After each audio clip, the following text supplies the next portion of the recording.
You're listening to This Week in Cardiology from theheart.org on Medscape. You can now access the latest in medical news on your Amazon Alexa-enabled device. Join me, Perry Wilson, every weekday morning for Medscape Medical Minute, where I highlight the top medical stories of the day. To add Medscape Medical Minute to your flash briefing, search for Medscape Medical Minute on Amazon and click Enable. Or open the Amazon Alexa app, go to Skills, search for Medscape Medical Minute, and click Enable. Then say, Alexa, what's the news? Or, Alexa, what's my flash briefing? I hope you'll join us.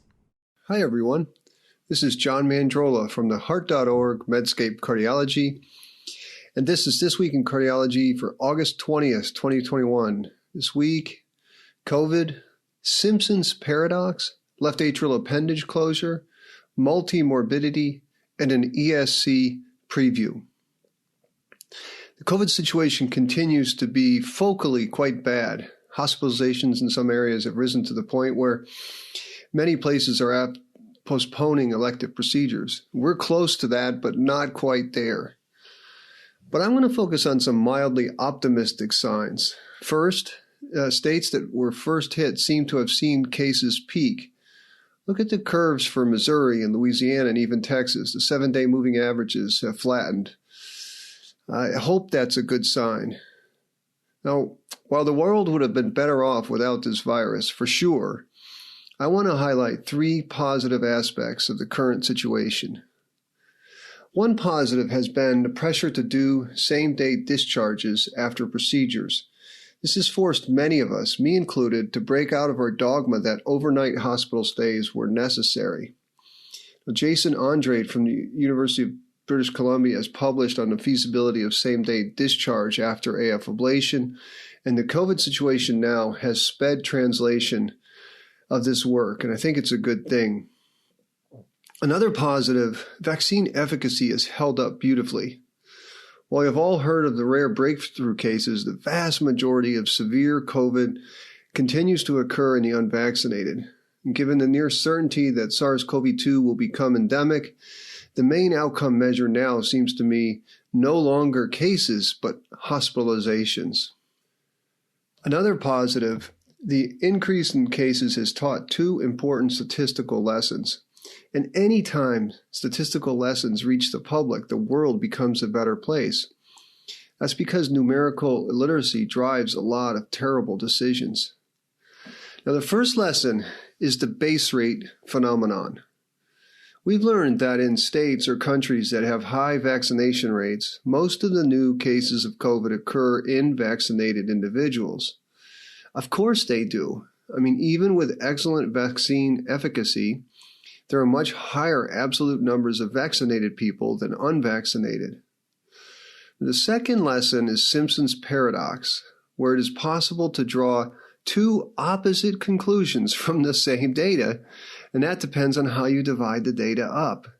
Or another way of saying it, a trend or result is present when the data is put into groups that reverses when the data is combined. Now, a paper from Israel got a lot of attention because it purported to show reduced vaccine efficacy against severe COVID. I'm going to link to an excellent explanation from UPenn professor Jeffrey Morris.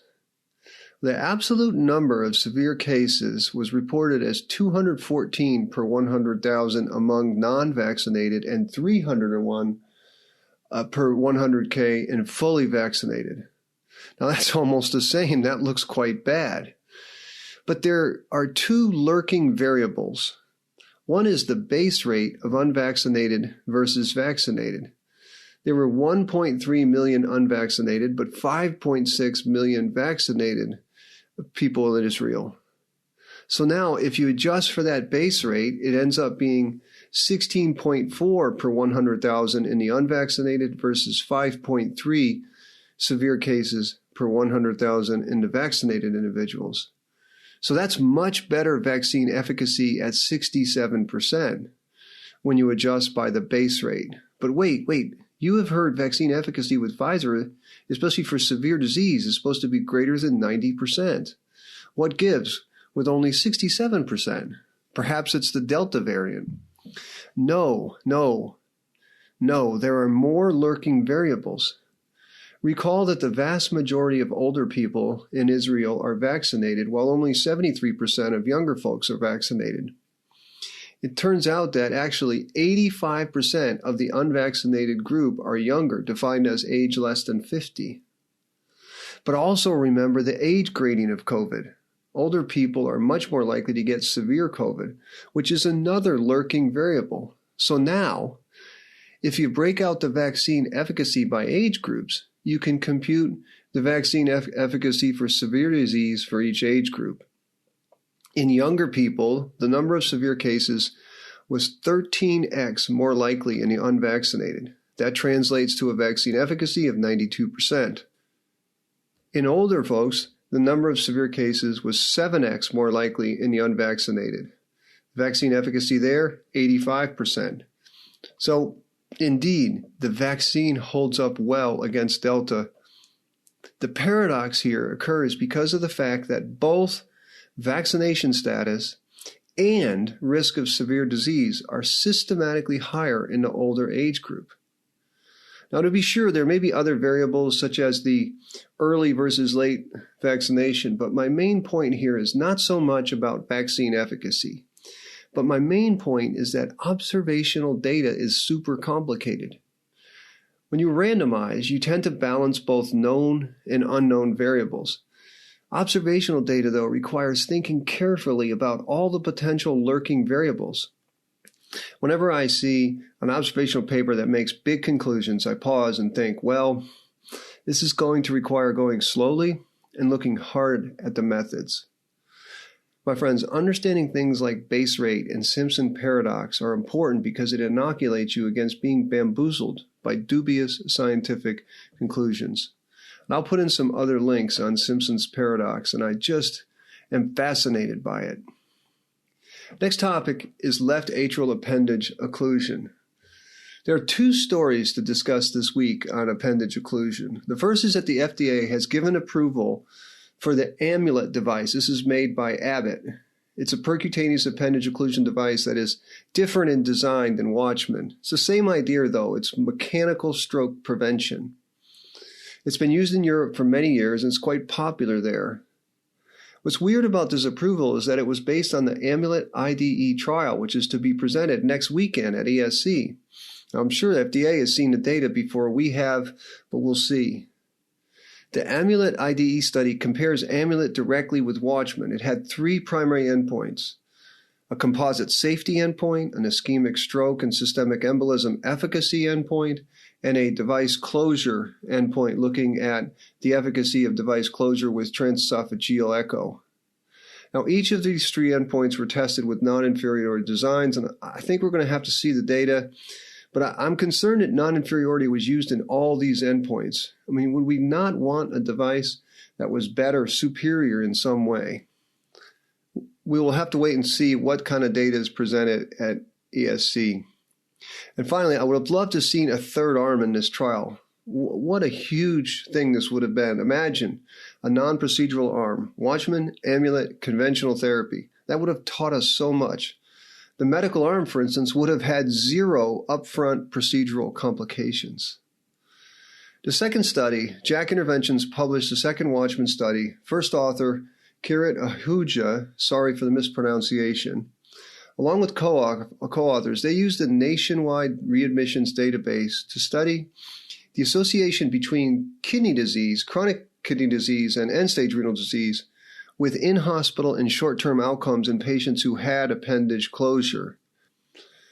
The retrospective observational study included 21,000 patients who were broken up into 3 groups. About 16,000 patients had appendage closure and did not have kidney disease. About 4,000 had appendage closure who had CKD, and 570 patients who had appendage closure and end-stage renal disease.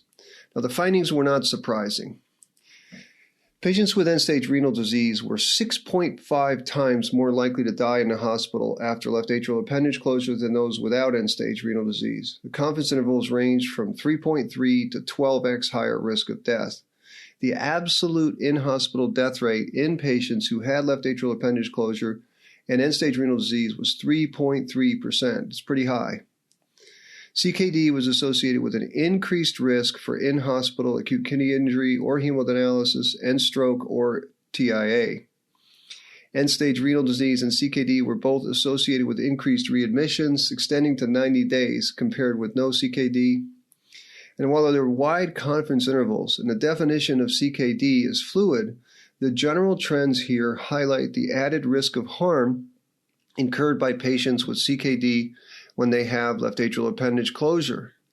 I think this is a good use of registry data. It reinforces that the net benefit calculus of this preventive procedure differs greatly in patients with kidney disease. A patient considering left atrial appendage closure must believe that the added benefits of having the appendage plugged and maybe not being on oral anticoagulation must be greater than the risk of a major adverse events from the procedure ranging from 3 to 9%. But if you have advanced kidney disease, what this study shows is that baseline risk of 3 to 9% is actually 3 to 12x greater, which is a huge increase. And consider also that patients with CKD have many other competing causes of cardiovascular events. Perhaps the biggest problem with recommending this procedure to patients with advanced kidney disease is that we don't even have any idea, literally no idea, whether anticoagulation is a net benefit in the first place. And this, of course, is because so few patients with advanced kidney disease were randomized in the pivotal anticoagulation trials. And observational studies in patients with kidney disease go both ways. Some observe fewer strokes with anticoagulation, others observe more bleeding, but of course, all observational studies are heavily confounded. Even if I were a left atrial appendage closure proponent, I'm not, but if I were, I would not recommend it for patients with advanced kidney disease. And the lesson here about multi-morbidity transcends left atrial appendage closure. There's an analogous story with CKD and ICD placements. Now, in ICDs, there's no trial-level evidence showing that preventive ICDs improve mortality in patients with chronic kidney disease. First, patients with severe chronic kidney disease were not included in the pivotal clinical trials. Second, even when you look at patients from the clinical trials with mild to moderate CKD, there was no ICD benefit. And finally, the ICD-2 trial of preventive ICDs versus medical therapy in patients with end-stage renal disease was stopped for futility, and I'll link to that trial. The obvious reason preventive therapies struggle in patients with severe multimorbidity is that there is a higher upfront risk of the procedure and tons more competing causes of bad outcomes. Always consider multimorbidity when you're thinking about preventive procedures. The final topic today is an ESC preview. I'll have a preview column up next week, and journalist Steve Stiles will also have a preview, and Steve's previews are comprehensive and excellent, so take a look at that. Now, here are a couple of the studies that I'm looking forward to. And of course, the big one for this year's virtual meeting will be the Emperor Preserve trial, which compared to sodium glucose cotransporter 2 inhibitor empagliflozin to placebo in approximately 6,000 patients with heart failure and a preserved ejection fraction. And this trial may be the biggest trial of 2021. And we already know from a company press release that the trial met its primary endpoint of CV death or hospital admissions for heart failure. But my friends, the question to be answered from the ESC meeting is whether statistical significance translates to value and clinical significance. And clinical significance will turn on critical appraisal.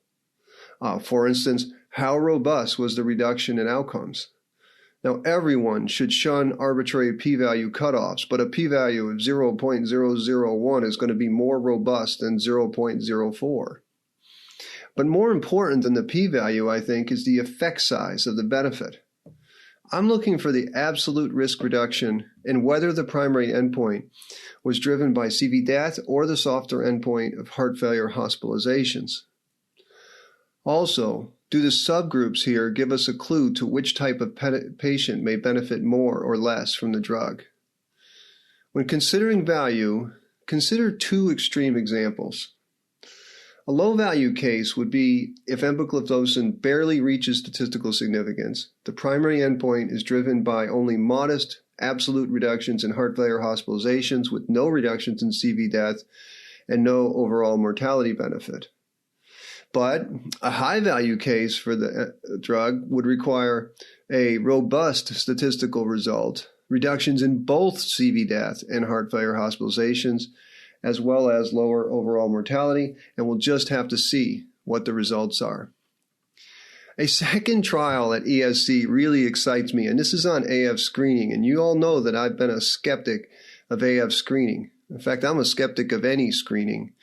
But thus far, it's true that digital devices have delivered far more information than knowledge. I mean, we can easily detect minutes to hours of asymptomatic AFib on watches, on cardiac monitors, pacemakers. But then what? I always get this question, Mandrola, my 70-year-old patient has 1 hour of AFib. Should I start an anticoagulant? And for how long? For life? For 1 hour of AFib? The LOOP study from Copenhagen will randomize about 6,000 patients older than 70 who have one risk factor to AF screening with an implantable cardiac monitor or usual care. And implantable cardiac monitors are pretty good for picking up AFib. The randomization is 4,500 patients in the ICM arm and 1,500 in the control arm. Now, this trial excites me because the primary outcome is the time to first stroke or systemic embolism, a hard endpoint. This differs from the many previous AFib screening trials which have consistently shown that AF screening of any type leads to more detection of AFib and more use of anticoagulation. But those are surrogate measures. The question we want to know is the net benefit of treating these episodes. I mean, starting anticoagulants for short duration AFib is considered a good thing, but we don't actually know if it will deliver more benefit in terms of stroke reduction than harm in terms of bleeding. And the first step in showing any net benefit is does all the added anticoagulation from AF screening significantly reduce stroke in the first place? The active arm of the LOOP protocol calls for anticoagulation for any detected AF more than 6 minutes. 6 minutes. That's a very low bar, so lots more patients in the active arm will likely be on anticoagulation. If LOOP shows a reduction in stroke, the next question will be at what cost? In the trial protocol, major bleeding is listed as an quote-unquote other outcome, but I see it as a key secondary outcome. Due to time constraints, these are just two of the many studies at ESC that I'm looking forward to. My column will include more studies, as will Steve Stiles' column, even more than that. ESC begins on Friday, and look for coverage from the Heart.org and Medscape Cardiology. So that's it for This Week in Cardiology, and as always, I'm grateful that you listened. Thank you. And remember, my friends, if you like this podcast, please consider taking the time to give us a rating, writing us a sentence or two review. These things really help others find us. Until next week, this is John Mandrola from the Heart.org Medscape Cardiology. By the way, that anticoagulation in COVID-19 trial is one of the hardest I have seen in years. I'm still working on it, so stay tuned. You're listening to This Week in Cardiology from the Heart.org on Medscape.